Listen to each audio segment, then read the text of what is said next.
Hello दोस्तों, स्वागत है आप सभी का आपका अपना चैनल इस क्लासेज में। दोस्तों, आज का सेशन बहुत ही इम्पोर्टेंट है क्योंकि इस सेशन में हम लोग यूनिट 5 करने वाले हैं। अगर इससे पहले का वीडियो नहीं देखा है तो डिस्क्रिप्शन में उनका लिंक दिया गया है, वहां पर आप फर्स्ट, सेकेंड, थर्ड, फोर्थ देख सकते हैं। इस सेशन में 5 और 6 करेंगे। तो दोस्तों, इस सेशन में हम लोग 50+ MCQs को देखेंगे जो कि आप सबके एग्जाम के लिए वेरी वेरी इंपॉर्टेंट है। यूनिट 4 और यूनिट 5 और यूनिट 6 करेंगे। तो चलिए, अगर आप लोगों ने अभी तक हमारे चैनल सब्सक्राइब नहीं किया है तो प्लीज़ वीडियो को लाइक करें, चैनल को सब्सक्राइब करें और बेल आइकन को दबा दें ताकि जितने भी अपडेट्स हो सबसे पहले आपके पास पहुंचे। दोस्तों, चलिए शुरू करते हैं। चलिए, इस सेशन को बहुत खूबसूरत लाइन से शुरू करते हैं। तो चलिए, जिंदगी जीना आसान नहीं होता, जिंदगी जीना आसान नहीं होता, बिना संघर्ष के कोई महान नहीं होता, बिना संघर्ष के कोई महान नहीं होता। जब तक न पड़े हथौड़े की चोट, जब तक न पड़े हथौड़े की चोट, पत्थर भी भगवान नहीं होता। तो चलिए, इस खूबसूरत से लाइन के साथ हम लोग इस सेशन को शुरू करते हैं। क्वेश्चन नंबर फर्स्ट है, विद्युत चुंबकीय तरंग होता है। क्वेश्चन नंबर फर्स्ट में पूछा गया विद्युत चुंबकीय तरंग क्या होता है। ऑप्शन ए में है अनुदैर्ध्य, ऑप्शन बी में अनुप्रस्थ, ऑप्शन सी में प्रगामी तरंग, ऑप्शन डी में है इनमें से कोई नहीं। तो क्वेश्चन नंबर फर्स्ट में विद्युत चुंबकीय तरंग क्या होता है वो पूछा गया है। तो सही जवाब होगा ऑप्शन बी अनुप्रस्थ। विद्युत चुंबकीय तरंग अनुप्रस्थ होता है। क्वेश्चन नंबर 2 है, विस्थापन धारा घनत्व का मात्रक है। विस्थापन जो धारा है उसका घनत्व का जो मात्रक है वो कौन है। ऑप्शन ए में है ए m/-2, ऑप्शन बी में है am, ऑप्शन सी में CHM, ऑप्शन डी में है जूल। तो इस क्वेश्चन का जो सही जवाब होगा वह है ऑप्शन ए m/-2। विस्थापन धारा घनत्व का मात्रक जो होता है एम्पियर m/-2 होता है। क्वेश्चन नंबर थर्ड है, विद्युत चुंबकीय तरंग में विद्युतीय एवं चुंबकीय क्षेत्रों के बीच कलांतर होता है। विद्युत चुंबकीय तरंग में विद्युतीय एवं चुंबकीय क्षेत्रों के बीच जो चुंबकीय क्षेत्र होते हैं उनके बीच कलांतर होता है, वह है ऑप्शन ए में है 0, ऑप्शन बी में है π/2, ऑप्शन सी में है p, ऑप्शन डी में है कुछ भी हो सकता है। और ये क्वेश्चन 2009 में पूछे गए हैं। तो इस क्वेश्चन का जो सही जवाब होगा वह होगा ऑप्शन ए 0। विद्युत चुंबकीय तरंग में जो विद्युतीय एवं चुंबकीय क्षेत्रों के बीच जो कलांतर होता है वह होता है 0। नेक्स्ट है 1/2 एप्सिलॉन नॉट ई स्क्वायर के विमीय सूत्र के समतुल्य बीमा की राशि क्या होगी। 1/2 एप्सिलॉन नॉट ई स्क्वायर के जो विमीय सूत्र होता है उसके समतुल्य बीमा राशि पूछा गया है। तो ऑप्शन ए में है b² mu naught, option B में है 1/2 b² mu naught, option C में है mu naught square by 2b, option D में है 1/2 b म्यू नॉट स्क्वायर। और ये क्वेश्चन 2018 में पूछे गए हैं। तो इस क्वेश्चन का जो सही जवाब होगा वह होगा option A b² not mu naught. Next question है, किसी विद्युत चुंबकीय विकिरण की ऊर्जा होती है 13.2 keV। keV होता है यह विकिरण जिस क्षेत्र से संबंधित होता है वह है। ऑप्शन ए में है दृश्य प्रकाश, ऑप्शन बी में है एक्स किरण, ऑप्शन सी में पराबैंगनी, ऑप्शन डी में है अवरक्त। और ये क्वेश्चन 2018 में पूछे गए हैं। तो आइए इनका जवाब देखते हैं। इस क्वेश्चन का जो जवाब होगा वह होगा ऑप्शन बी एक्स किरण। किसी विद्युत चुंबकीय विकिरण की ऊर्जा 13.2 keV है। यह विकिरण जिस क्षेत्र से संबंधित है वह है एक्स किरण। सही जवाब होगा ऑप्शन बी। क्वेश्चन नंबर 6 है, निम्नलिखित में किसी महत्व में वेधन क्षमता है। ऑप्शन में एक्स किरणें, ऑप्शन बी में कैथोड किरणें, ऑप्शन सी में है अल्फा किरणें, ऑप्शन डी में है बीटा किरणें। और ये क्वेश्चन 2019 में पूछे गए हैं। इस क्वेश्चन का जो जवाब होगा वह होगा ऑप्शन डी गामा किरणें। गामा किरणें महत्तम वेधन क्षमता है। सही जवाब होगा ऑप्शन डी। क्वेश्चन नंबर 7 है, विद्युत चुंबकीय तरंगों की प्रवृत्ति होती है। ऑप्शन ए में अनुप्रस्थ, ऑप्शन बी में अनुदैर्ध्य, ऑप्शन सी में है अनुप्रस्थ तथा तरंगदैर्ध्य दोनों, ऑप्शन डी में है यांत्रिक। तो इस क्वेश्चन का जो सही जवाब होगा वह होगा ऑप्शन ए अनुप्रस्थ। विद्युत चुंबकीय तरंगों की जो प्रवृत्ति होती है वह होती है अनुप्रस्थ। और ये क्वेश्चन 2020 में पूछे गए हैं। क्वेश्चन नंबर 8 है, निम्नलिखित में कौन विद्युत चुंबकीय तरंग नहीं है। ऑप्शन ए में प्रकाश तरंग, ऑप्शन बी में है एक्स किरण, ऑप्शन सी में ध्वनि तरंग, ऑप्शन डी में अवरक्त किरणें। तो इस क्वेश्चन का जो जवाब होगा वह होगा ऑप्शन सी ध्वनि तरंग। ध्वनि तरंग विद्युत चुंबकीय तरंग नहीं है। अगर इस क्वेश्चन में पूछा जाता कि निम्न में से कौन विद्युत चुंबकीय तरंग है, तब यहाँ पे प्रकाश तरंग, एक्स किरणें और अवरक्त किरणें होती।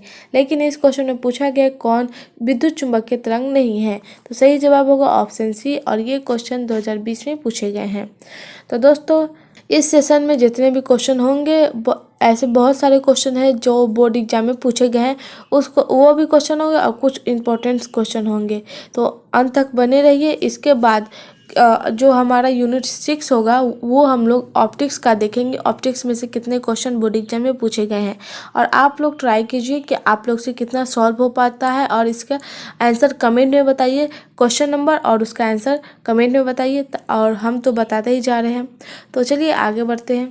क्वेश्चन नंबर 9 जो है, मैक्सवेल समीकरण खर नियमों को निरूपित करता है। मैक्सवेल जो समीकरण है वह खर नियमों को निरूपित करता है। इसमें मैक्सवेल एम्पीयर नियम संबंधित है।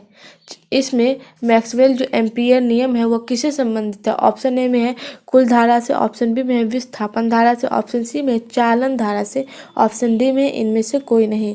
तो इस क्वेश्चन का जो सही जवाब होगा वह होगा ऑप्शन ए कुल धारा से। मैक्सवेल समीकरण खर नियमों को निरूपित करता है। इसमें मैक्सवेल एम्पीयर नियम कुल धारा से संबंधित है। सही जवाब होगा ऑप्शन ए। क्वेश्चन नंबर 10 है, चुंबकीय क्षेत्र बी सदिश का ऊर्जा घनत्व होता है। ऑप्शन ए में B square by mu naught, option B में है B square by 2 mu naught, option C में है B square by 3 mu naught, option D में है B square by 4 mu naught. तो इस क्वेश्चन में पूछा गया है चुंबकीय क्षेत्र बी सदिश का ऊर्जा घनत्व क्या होता है। तो इस क्वेश्चन का जो सही जवाब होगा वो होगा option B, B square by 2 mu naught. सही जवाब है ऑप्शन बी। क्वेश्चन नंबर 11 है, ये क्वेश्चन 2017 में पूछे गए हैं। चुंबकीय क्षेत्र बी तथा विद्युत क्षेत्र ई के अनुपात बी बाई ए का मात्रक होता है। चुंबकीय क्षेत्र बी और विद्युतीय क्षेत्र ई के जो अनुपात होंगे बी बाई ई का मात्रक क्या होगा? ऑप्शन ए में एम प्रति सेकेंड, ऑप्शन बी में है एस प्रति मीटर, ऑप्शन सी में एम एस, ऑप्शन डी में एम एस पर पावर -2। तो इस क्वेश्चन का जो सही जवाब होगा वह होगा ऑप्शन बी एस प्रति मीटर। विद्युत चुंबकीय क्षेत्र तथा विद्युत क्षेत्र ई के अनुपात जो बी बाई ई का मात्रक होगा वह होगा सेकेंड प्रति मीटर। तो इस क्वेश्चन का सही जवाब है ऑप्शन बी। नेक्स्ट क्वेश्चन है, अवरक्त किरणों का मुख्य प्रभाव है।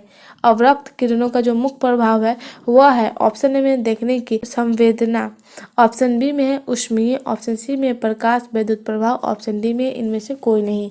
तो इस क्वेश्चन का जो सही जवाब होगा वह होगा ऑप्शन बी उष्मीय। अवरक्त किरणों का जो मुख्य प्रभाव होता है वह होता है उष्मीय। तो चलिए अब हम लोग यूनिट 6 देखते हैं, और यूनिट 6 में ऑप्टिक्स है, और इस ऑप्टिक्स से जितने भी क्वेश्चन बोर्ड एग्जाम में पूछे गए हैं उसको हम लोग देखेंगे, और जो इम्पोर्टेंट है उसको भी देखने वाले हैं। तो चलिए आगे बढ़ते हैं। क्वेश्चन नंबर 1 है, प्रकाश का वेग महत्तम होता है। प्रकाश का जो वेग होता है वह महत्तम होता है। ऑप्शन ए है हवा में, ऑप्शन बी में शीशा में, ऑप्शन सी में पानी में, ऑप्शन डी है निर्वात में। तो जो प्रकाश का वेग महत्तम होता है कहाँ होता है? शीशा में, हवा में, पानी में या फिर निर्वात में। तो इस क्वेश्चन का जो सही जवाब होगा वह होगा ऑप्शन डी निर्वात में। प्रकाश का जो वेग महत्तम होता है वह होता है निर्वात में। और ये क्वेश्चन है जो 2020 में पूछे गए हैं। नेक्स्ट क्वेश्चन को देखते हैं। विशालन अनुपात है। ऑप्शन ए में प्रतिबिंब की ऊंचाई और बीम की ऊंचाई का, ऑप्शन बी में फोकस से प्रतिबिंब दूरी एवं वस्तु दूरी का, ऑप्शन सी में फोकस दूरी और प्रतिबिंब दूरी का, ऑप्शन डी में इनमें से कोई नहीं। तो क्वेश्चन नंबर 2 में विशालन का अनुपात पूछा गया है। तो इस क्वेश्चन का जो सही जवाब होगा वह है ऑप्शन ए प्रतिबिंब की ऊंचाई और बीम की ऊंचाई का विशालन अनुपात है। नेक्स्ट क्वेश्चन नंबर 3 है, ऑप्टिकल फाइबर किस सिद्धांत पर कार्य करता है? ऑप्शन ए है अपरिवर्तन, ऑप्शन बी में है वन विक्षेपण, ऑप्शन सी में है पूर्ण आंतरिक परावर्तन, ऑप्शन डी में है इनमें से कोई नहीं। जो ऑप्टिकल फाइबर है वो किस सिद्धांत पर कार्य करता है, ये क्वेश्चन में पूछा गया है। तो इस क्वेश्चन का जो सही जवाब होगा वो होगा ऑप्शन सी पूर्ण आंतरिक परावर्तन। ऑप्टिकल फाइबर पूर्ण आंतरिक परावर्तन सिद्धांत पर कार्य करता है। सही जवाब है ऑप्शन सी। क्वेश्चन नंबर 4 है कार्तीय चिन्ह प्रणाली में सामान्य संकेतों में गोलीय दर्पण का सूत्र क्या होगा। ऑप्शन ए में है 1/v माइनस 1/u बराबर 1/f। ऑप्शन बी में है 1/v प्लस 1/u बराबर 2/r। ऑप्शन सी में है 1/v माइनस 1/f बराबर 1/u। ऑप्शन डी में है 1/u plus 1/v plus 1/f बराबर 0। तो इस क्वेश्चन का जो सही जवाब होगा वह होगा option B 1/v plus 1/u बराबर 2/r। कार्तीय चिन्ह प्रणाली में समान संकेतों में गोलीय दर्पण का जो सूत्र होगा वो ऑप्शन बी सही है। क्वेश्चन नंबर 5 है कार्तीय चिन्ह प्रणाली में समान संकेतों में पतले लेंस का सूत्र क्या होगा। ऑप्शन ए में है 1/v माइनस 1/u बराबर 1/f। ऑप्शन बी में है 1/v प्लस 1/u बराबर 2/r।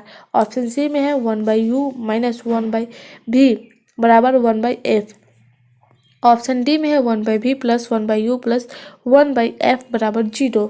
तो इस क्वेश्चन का जो सही जवाब होगा वो होगा option A 1/v minus 1/u बराबर 1/f।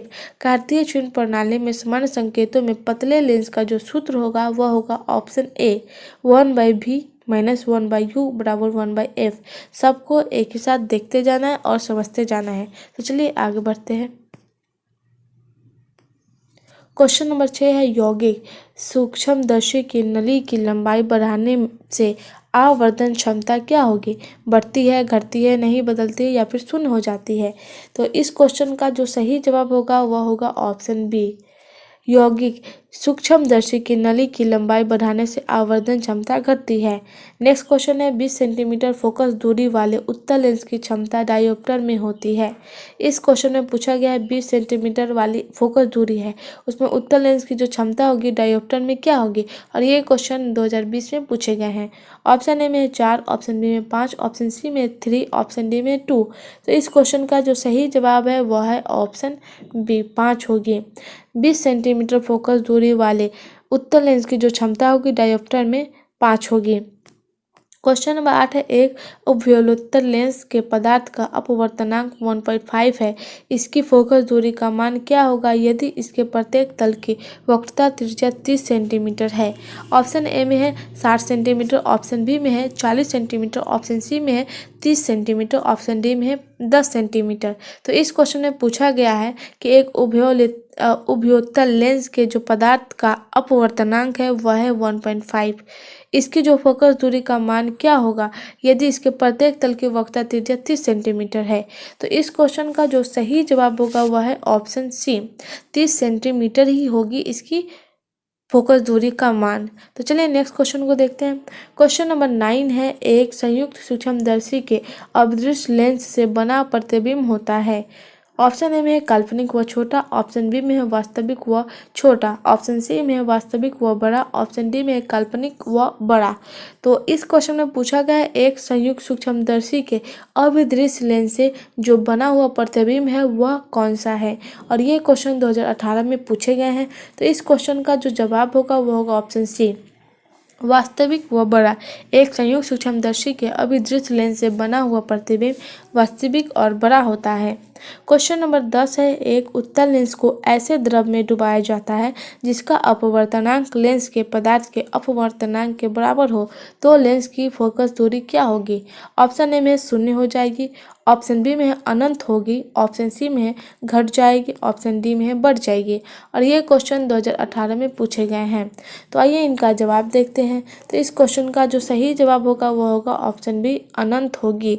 एक उत्तल लेंस को ऐसे द्रव में डुबाया जाता है जिसका अपवर्तनांक लेंस के पदार्थ के अपवर्तनांक के बराबर हो, तो फोकस दूरी अनंत होगी, लेंस की फोकस दूरी अनंत होगी। नेक्स्ट क्वेश्चन है माध्यम 1 से माध्यम 2 को जाने वाली प्रकाश पुंज के लिए क्रांतिक कोण क्यों है। प्रकाश का वेग फर्स्ट में 1 में भी है, तो प्रकाश का वेग सेकेंड में क्या होगा। इस क्वेश्चन में पूछा गया है कि दो माध्यम दिया हुआ फर्स्ट से सेकेंड में जाने वाली जो प्रकाश पुंज के लिए जो क्रांतिक कोण है वह क्यों है। प्रकाश का जो फर्स्ट माध्यम उसमें भी है, प्रकाश का वेग, लेकिन जो सेकेंड माध्यम है उसमें प्रकाश का वेग क्या होगा। और ये क्वेश्चन 2018 में पूछे गए हैं। फर्स्ट ऑप्शन है भी bracket 1 minus cos theta, option B में भी by sine theta, option C में भी by cos theta, option D में भी 1 माइनस साइन थीटा। तो इस क्वेश्चन का जो सही जवाब होगा वह है ऑप्शन बी, भी बाई साइन थीटा होगी। जो प्रकाश का वेग है वह सेकेंड माध्यम में भी बाई साइन थीटा होगी। क्वेश्चन नंबर 12 है निकट दृष्टि दोष में व्यवहार किया गया लेंस होता है। और ये क्वेश्चन 2020 में पूछे गए हैं और ये क्वेश्चन इजी भी है। ऑप्शन ए में अवतल, ऑप्शन बी में उत्तल, ऑप्शन सी में बेलनाकार, ऑप्शन डी में समतल या फिर उत्तल, ये दोनों। तो दोस्तों इस क्वेश्चन का आंसर कमेंट में बताइए कि क्या होगा। निकट दृष्टि दोष में व्यवहार किया गया जो लेंस होता है वह क्या होता है, अवतल होता है, उत्तल होता है, बेलनाकार होता है या फिर समतल उत्तल होता है। तो आप लोग कमेंट में बताइए। तब तक नेक्स्ट क्वेश्चन को देखते हैं। 5 मिनट है आप लोग के पास, तो चलिए आगे बढ़ते हैं। क्वेश्चन नंबर 13 हीरा का अपवर्तनांक होता है। और ये क्वेश्चन 2020 में पूछे गए हैं। ऑप्शन ए में 1, ऑप्शन बी में 1.5, ऑप्शन सी में है 2.42, ऑप्शन डी में 4.14। तो इस क्वेश्चन का जो सही जवाब होगा वो होगा ऑप्शन सी 2.42। हीरा का जो अपवर्तनांक होता है वो होता है 2.42।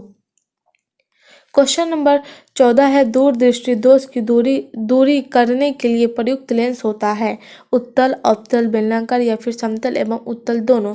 तो दूरदृष्टि की दूरी करने के लिए जो प्रयुक्त लेंस होता है वह कौन सा होता है। यह क्वेश्चन 2018 में पूछे गए हैं। तो आइए इनका जवाब बताते हैं। तो इस क्वेश्चन का जो सही जवाब होगा वो होगा ऑप्शन ए उत्तल।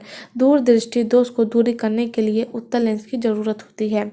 क्वेश्चन नंबर 15 है प्रकाश तंतु संचार निम्नलिखित में किस घटना पर आधारित है।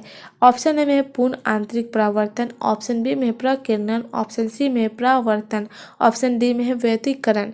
और ये क्वेश्चन 2018 में पूछे गए हैं। तो इस क्वेश्चन में पूछा गया प्रकाश तंतु संचार किस घटना पर आधारित है। तो इस क्वेश्चन का जो सही जवाब होगा वो होगा ऑप्शन ए पूर्ण आंतरिक परावर्तन पर आधारित है। प्रकाश तंतु संचार पूर्ण आंतरिक परावर्तन के घटना पर आधारित है। क्वेश्चन नंबर 16 है लेंस की क्षमता का एसआई मात्रक होता है। तो इस क्वेश्चन का आंसर आप लोग कमेंट में बताइए कि लेंस की जो क्षमता होती है और उसका एसआई मात्रक क्या होगा। जूल होगा, कैंडेला होगा, डायोप्टर होगा या फिर वाट होगा। तो कमेंट में बताइए कि लेंस की क्षमता का एसआई मात्रक क्या होता है। तब तक अगले क्वेश्चन को देखते हैं। क्वेश्चन नंबर 17 है पानी के भीतर हवा का एक बुलबुला कार्य करेगा। ऑप्शन ए में है अपसारी लेंस जैसा, ऑप्शन बी में अवतल दर्पण, ऑप्शन सी में उत्तल लेंस, ऑप्शन डी में इनमें से कोई नहीं। तो पानी के भीतर जो हवा होगी वह एक बुलबुला की तरह कार्य करेगा।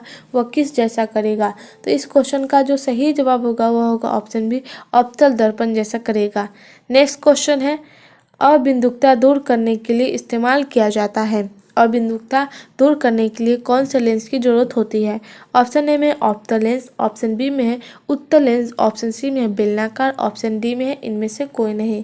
तो इस क्वेश्चन का जो सही जवाब है वह है ऑप्शन सी बेलनाकार। अबिंदुकता दूर करने के लिए जो लेंस का इस्तेमाल किया जाता है वह है बेलनाकार। तो आइए हम क्वेश्चन नंबर 12 का आंसर बताते हैं। तो क्वेश्चन नंबर 12 में हमने मतलब इस क्वेश्चन में पूछा गया है निकट दृष्टि दोष में व्यवहार किया गया लेंस कौन सा है। तो आई होप आप लोगों ने इसका आंसर कमेंट में बता दिया होगा। तो आइए इनका जवाब देखते हैं। ऑप्शन ए में उत्तल अवतल, ऑप्शन बी में उत्तल, ऑप्शन सी में बेलनाकार, ऑप्शन डी में समतल उत्तल। तो इस क्वेश्चन का जो सही जवाब होगा वो होगा ऑप्शन ए निकट दृष्टि दोष में व्यवहार किया गया लेंस होगा अवतल। लेकिन दूरदृष्टि दोष में जो व्यवहार किया गया लेंस होगा वो होगा उत्तल। तो चलिए नेक्स्ट क्वेश्चन को देखते हैं। अब हम लोग का क्वेश्चन नंबर 12 हो चुका है। अब क्वेश्चन नंबर 16 को देखते हैं, जो कि आप लोगों को कहा था कि आप लोग इनका आंसर बताइए कमेंट में। तो लेंस की क्षमता का एसआई मात्रक है। ऑप्शन ए में है जूल, ऑप्शन बी में है कैंडेला, ऑप्शन सी में डायोप्टर, ऑप्शन डी में है वाट। तो इस क्वेश्चन का जो सही जवाब होगा वह होगा ऑप्शन सी डायोप्टर। और ये क्वेश्चन 2011 में पूछे गए हैं। तो चलिए नेक्स्ट क्वेश्चन को देखते हैं। अब क्वेश्चन नंबर 19 को देखते हैं। क्वेश्चन नंबर 19 है जब संयुक्त सूक्ष्मदर्शी की लंबाई बढ़ती है तो इसकी आवर्धन क्षमता क्या होगी। जब संयुक्त सूक्ष्मदर्शी की लंबाई बढ़ेगी तो आवर्धन क्षमता क्या होगी, घटती है, बढ़ती है, शून्य हो जाती है, इनमें से कोई नहीं। तो इस क्वेश्चन का जो सही जवाब होगा वो होगा ऑप्शन बी, बढ़ती है। जब संयुक्त सूक्ष्मदर्शी की लंबाई बढ़ती है तो आवर्धन क्षमता भी बढ़ती है। नेक्स्ट क्वेश्चन है, एक उभयोत्तल लेंस म्यू बराबर 1.5 के प्रत्येक तल की वक्रता त्रिज्या होगी 20 सेंटीमीटर, लेंस की क्षमता क्या होगी। और ये क्वेश्चन 2012 में पूछे गए हैं। तो इस क्वेश्चन में पूछा गया एक उभयोत्तल लेंस के प्रत्येक तल की जो वक्रता त्रिज्या है वह 20 सेंटीमीटर है, तो लेंस की क्षमता पता करना है। तो इस क्वेश्चन का जो सही जवाब होगा वह होगा ऑप्शन ए, 5 डायोप्टर होगी इसकी लेंस। तो सही जवाब होगा ऑप्शन ए। नेक्स्ट क्वेश्चन है, एक आवर्धक ग्लास जिसकी क्षमता 12 डायोप्टर है उसकी आवर्धन क्षमता क्या होगी। और यह भी क्वेश्चन 2012 में पूछे गए हैं। तो इस क्वेश्चन का जो सही जवाब है वह है ऑप्शन ए, 4 होगी। तो चलिए नेक्स्ट क्वेश्चन को देखते हैं। हमारा अगला क्वेश्चन है, खगोलीय दूरदर्शी में अंतिम प्रतिबिंब होता है। खगोलीय दूरदर्शी में जो अंतिम प्रतिबिंब होता है वह कौन सा होता है, वास्तविक एवं सीधा, ऑप्शन बी में है वास्तविक एवं उल्टा, ऑप्शन सी में है काल्पनिक एवं उल्टा, ऑप्शन डी में है काल्पनिक एवं सीधा। तो खगोलीय दूरदर्शी में जो अंतिम प्रतिबिंब होता है वह होता है काल्पनिक एवं उल्टा। ये क्वेश्चन 2015 में पूछे गए हैं। क्वेश्चन नंबर 23 है, ऑप्टिकल फाइबर किस सिद्धांत पर काम करता है। और ये क्वेश्चन 2 बार रिपीट है। तो ऑप्शन में है प्रकीर्णन, ऑप्शन बी में अपवर्तन, ऑप्शन सी में है वर्ण विक्षेपण, ऑप्शन डी में है पूर्ण आंतरिक परावर्तन। तो दोस्तों इस क्वेश्चन का आंसर थोड़ी देर पहले हमने बताया था आपको। तो इसका आंसर आप कमेंट में बताइए कि इसका सही जवाब क्या होगा। आंसर जल्दी से कमेंट में बताइए। तो तब तक हम लोग बढ़ते हैं अगले क्वेश्चन की तरफ। क्वेश्चन नंबर 24 है, इंद्रधनुष बनाने का कारण है। ऑप्शन ए में है विचलन, ऑप्शन बी में है वर्ण विक्षेपण, ऑप्शन सी में है दोनों, ए और बी दोनों, ऑप्शन डी में है इनमें से कोई नहीं। तो इंद्रधनुष बनने का कारण क्या होता है। तो इसका जो सही जवाब होगा ऑप्शन डी, इनमें से कोई नहीं। इनमें से कोई नहीं है जिसके कारण इंद्रधनुष बने। तो चलिए नेक्स्ट क्वेश्चन को देखते हैं। क्वेश्चन नंबर 25 निकट दृष्टि के उपचार के लिए प्रयुक्त होता है। ऑप्शन ए में ऑप्टल लेंस, ऑप्शन बी में उत्तल लेंस, ऑप्शन सी में है बेलनाकार, ऑप्शन डी में बाइफोकल। तो जो निकट दृष्टि दोष के लिए उपचार के लिए प्रयुक्त होता है वह है, सही जवाब है ऑप्शन ए, ऑप्टल लेंस। अभी थोड़ी देर पहले इसका आंसर बताया गया है। क्वेश्चन नंबर 26 है, दीर्घ दृष्टि के इलाज के लिए प्रयुक्त होता है। ऑप्शन ए में उत्तल लेंस, ऑप्शन बी में ऑप्टल लेंस, ऑप्शन सी में बेलनाकार, ऑप्शन डी में इनमें से कोई नहीं। तो इस क्वेश्चन का जो सही जवाब होगा वह होगा ऑप्शन ए, उत्तल लेंस। दीर्घ दृष्टि दोष या फिर दूरदृष्टि दोष के इलाज के लिए जो प्रयुक्त किया गया जो लेंस है वह होता है उत्तल लेंस, लेकिन जो निकट दृष्टि दोष के उपचार के लिए किया जाता है वह होता है उत्तल लेंस। इसको दिमाग में बैठा लीजिए। नेक्स्ट क्वेश्चन है, जरा दृष्टि दोष के निवारण के लिए उपयुक्त लेंस होता है। ऑप्शन ए में ऑप्टल, ऑप्शन बी में उत्तल, ऑप्शन सी में बायोफोकस, ऑप्शन डी में इनमें से कोई नहीं। तो इस क्वेश्चन का जो सही जवाब है वह है ऑप्शन सी, बायोफोकस। जरा दृष्टि दोष के निवारण के लिए जो लेंस का प्रयोग किया जाता है वह है बायोफोकस। तो चलिए अब हम लोग क्वेश्चन नंबर 23 का आंसर बताते हैं। तो क्वेश्चन नंबर 23 में पूछा गया था ऑप्टिकल फाइबर किस सिद्धांत पर काम करता है। तो आई होप आप लोगों ने इसका आंसर कमेंट में बता दिए होंगे। तो आइए इनका जवाब बताते हैं। तो सही जवाब होगा ऑप्शन डी, पूर्ण आंतरिक परावर्तन। ऑप्टिकल फाइबर है पूर्ण आंतरिक परावर्तन सिद्धांत पर काम करता है। तो चलिए इसी के साथ बढ़ते हैं आगे। तो क्वेश्चन नंबर 28 है, लेंस के द्वारा कितने प्रतिबिंब बनेंगे यदि वस्तु को प्रधान अक्ष पर रखा जाए। तो यहाँ पे फिगर दिया हुआ है और ये क्वेश्चन 2013 में पूछे गए थे। तो इस क्वेश्चन का जो सही जवाब होगा वह होगा ऑप्शन बी, 2 होगी। लेंस के द्वारा 2 प्रतिबिंब बनेंगे यदि वस्तु को प्रधान अक्ष पर रखा जाए। क्वेश्चन नंबर 29 है, पतले प्रिज्म द्वारा न्यूनतम विचलन का कोण डेल्टा एम होता है। और ये क्वेश्चन 2019 में पूछे गए हैं। तो इस क्वेश्चन का जो सही जवाब होगा वह होगा ऑप्शन सी, μ-1 पतले प्रिज्म द्वारा जो न्यूनतम विचलन का कोण बनेगा वह होगा μ-1।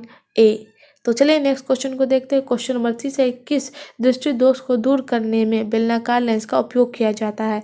ऑप्शन ए में है निकट दृष्टि दोष, ऑप्शन बी में है दीर्घ दृष्टि दोष, ऑप्शन सी में है जरा दृष्टि दोष, ऑप्शन डी में है एस्टिग्मेटिज्म। तो जो दृष्टि दोष को दूर करने के लिए बेलनाकार लेंस का उपयोग किया जाता है वह है, सही जवाब है ऑप्शन डी। ऑप्शन डी सही है, एस्टिग्मेटिज्म। सही जवाब होगा ऑप्शन डी। तो चलिए नेक्स्ट क्वेश्चन को देखते हैं, देख लीजिए एक बार। तो बढ़ते हैं आगे। क्वेश्चन नंबर 31 है, सामान्य समायोजन के लिए संयुक्त सूक्ष्मदर्शी की आवर्धन क्षमता होगी। और ये क्वेश्चन 2 बार रिपीट है, 19 और 20 दोनों में पूछे गए हैं। तो आइए इनका जवाब देखते हैं। तो इस क्वेश्चन का जो सही जवाब होगा वह होगा ऑप्शन ए, V0/μ0 1+D/FE। सामान्य समायोजन के लिए जो सूक्ष्मदर्शी संयुक्त सूक्ष्मदर्शी की जो आवर्धन क्षमता होती है वह होती है V0/U0 1+D/FE। तो सही जवाब होगा ऑप्शन ए। नेक्स्ट क्वेश्चन को देखते हैं। निर्वात से 6000 एंगस्ट्रॉम तरंगदैर्घ्य का एक वर्णीय प्रकाश अपवर्तनांक वाले एक माध्यम में प्रवेश करता है। इस माध्यम में इसका तरंगदैर्घ्य क्या होगा? और ये क्वेश्चन 2012 में पूछे गए हैं। तो आइए इनका जवाब देखते हैं। तो इस क्वेश्चन का जो सही जवाब होगा वो होगा ऑप्शन ए, 4000 एंगस्ट्रॉम। निर्वात में 6000 एंगस्ट्रॉम तरंगदैर्घ्य का एक वर्णीय प्रकाश अपवर्तनांक वाले एक माध्यम में प्रवेश करता है। तो इस माध्यम का जो तरंगदैर्घ्य होगा वह होगा 4000 एंगस्ट्रॉम। तो सही जवाब है ऑप्शन ए। क्वेश्चन नंबर 33 है, जब प्रकाश की एक किरण ग्लास स्लैब में प्रवेश करती है तो इसका तरंगदैर्घ्य क्या होगा? घटता है, बढ़ता है, अपरिवर्तित रहता है या फिर आंकड़े पूर्ण नहीं होते हैं?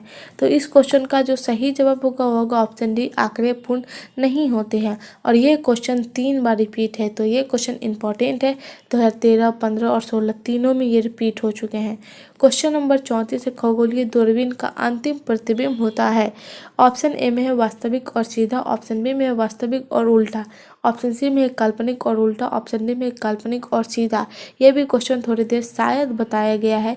तो इसका आंसर कमेंट में बताइए। तब तक हम लोग अगले क्वेश्चन को देखते हैं। क्वेश्चन नंबर 35 है, मनुष्य की आंख की रेटिना पर किसी वस्तु का बना प्रतिबिंब कैसा होता है? काल्पनिक और सीधा, वास्तविक और उल्टा, वास्तविक और सीधा या फिर काल्पनिक और उल्टा। तो कैसा मनुष्य के आंख की रेटिना पर किसी वस्तु का बना हुआ प्रतिबिंब होगा? तो इस क्वेश्चन का जो सही जवाब होगा वह होगा ऑप्शन बी, वास्तविक और उल्टा। नेक्स्ट क्वेश्चन है, जब लाल शर्ट पर हरा प्रकाश डालेंगे तो वह कैसा दिखाई देगा? काला, पीला, हरा या इनमें से कोई नहीं। तो जब लाल शर्ट पर हरा प्रकाश डालेंगे तो वह कैसा दिखाई देगा?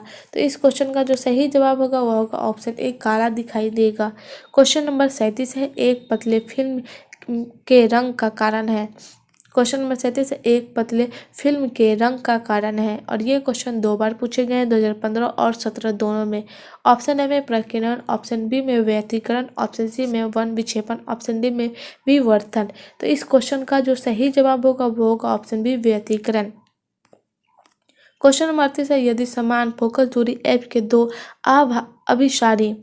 दो अभिसारी लेंस एक दूसरे के संपर्क में रखे हो तब संयोग की फोकस दूरी क्या होगी? ऑप्शन ए में f, ऑप्शन बी में 2f, ऑप्शन सी में f/2, ऑप्शन डी में 3f। ये क्वेश्चन 2015 में पूछे गए हैं। तो इस क्वेश्चन का जो सही जवाब होगा वो होगा ऑप्शन सी, f/2। तो आइए इसके साथ एक मोटिवेशनल लाइन तो होना ही चाहिए। तो आइए एक लाइन, खूबसूरत सी लाइन आप लोग के बारे में है। जब भी पढ़ाई करने बैठे तो ये सोचे कि आखिरी बार पढ़ रहा हूँ, कल मेरा एग्ज़ाम है। यकीन इस सोच के साथ भी की गई तैयारी एक अलग लेवल ही होगी। तो दोस्तों, आप लोग जब भी पढ़ाई करें तो ये सोचें कि आप लोग की ये आखिरी बार है जो आप पढ़ रहे हैं, कल आप लोग का एग्ज़ाम है। यकीन मानिए, इस सोच के साथ अगर आप लोग तैयारी करें तो एक अलग ही लेवल की तैयारी होगी, जिससे आप बड़े से बड़े एग्ज़ाम आसानी से पास कर सकते हैं। तो दिमाग में ये नहीं बैठाना कि आज देख लिए फिर कल तो देख लेंगे। आलस ज़िंदगी को बर्बाद कर देता है, लेकिन सोच इंसान को बना देता है। तो ऐसे ही आप लोग को भी करना है। तो चलिए क्वेश्चन नंबर 34 का आंसर जो हम आप लोगों को देने के लिए बोले थे, आई होप आप लोगों ने दे दिए होंगे। तो आइए उनका जवाब देखते हैं। तो क्वेश्चन नंबर 34 में पूछा गया था खगोलीय दूरबीन का अंतिम प्रतिबिंब होता है। तो इस क्वेश्चन का जो सही जवाब होगा वो होगा ऑप्शन सी काल्पनिक और उल्टा। तो आइए नेक्स्ट क्वेश्चन को देखते हैं। क्वेश्चन नंबर 39 है तरंग का कालांतर फाई का पथांतर डेल्टा एक्स से संबंध है और ये क्वेश्चन 2018 में पूछे गए हैं। तो इस क्वेश्चन का जो सही जवाब होगा वो होगा ऑप्शन सी λ/2/5 थीटा होगा यहाँ पे।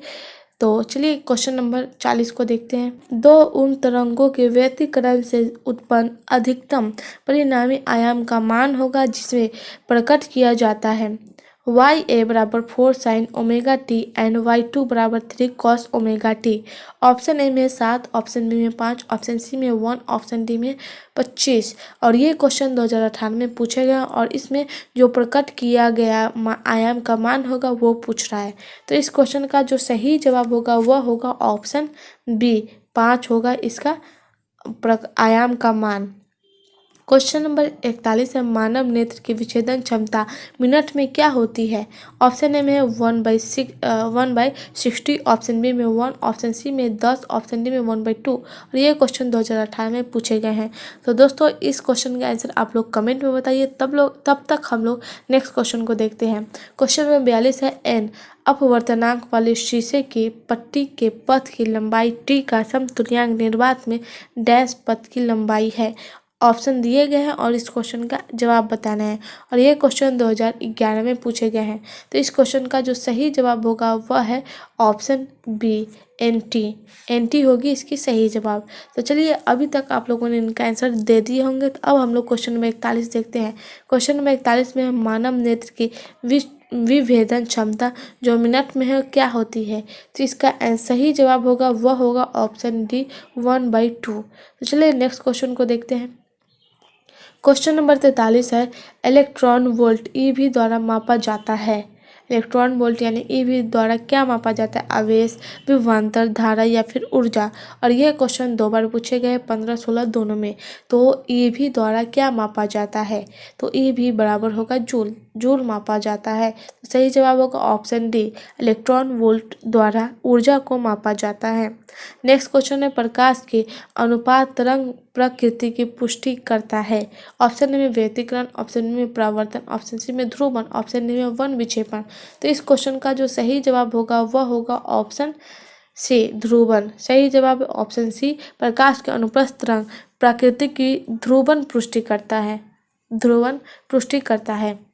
क्वेश्चन नंबर 45 है विनाशी व्यतिकरण के लिए पथांतर होता है और ये क्वेश्चन 2019 में पूछे गए हैं। तो इस क्वेश्चन का जो सही जवाब है वो option C 2n+1 λ/2। Question number 46 है एक सरल सूक्ष्मदर्शी की विशालन क्षमता क्या होगी। तो इस क्वेश्चन का जो सही जवाब है वह है ऑप्शन ए 1+d/f। तो दोस्तों आज का सेशन यहीं पर समाप्त होता है। तो आई होप ये वीडियो आप सबको पसंद आया तो वीडियो को लाइक करें, चैनल को सब्सक्राइब करें और बेल आइकन को दबा दें ताकि जितने भी अपडेट्स हो सबसे पहले आपके पास पहुँचे। तो मिलते हैं अगले सेशन में। सेशन को ख़त्म करने से पहले एक ब्यूटीफुल लाइन आप सबके लिए। शाम सूरज को ढलना सिखाता है, समा परवाने को जलना सिखाती है। गिरने वाले को होती तो है तकलीफ पर ठोकर ही इंसान को चलना सिखाता है। चलिए इस ब्यूटीफुल लाइन के बाद इस सेशन को समाप्त करते हैं। धन्यवाद।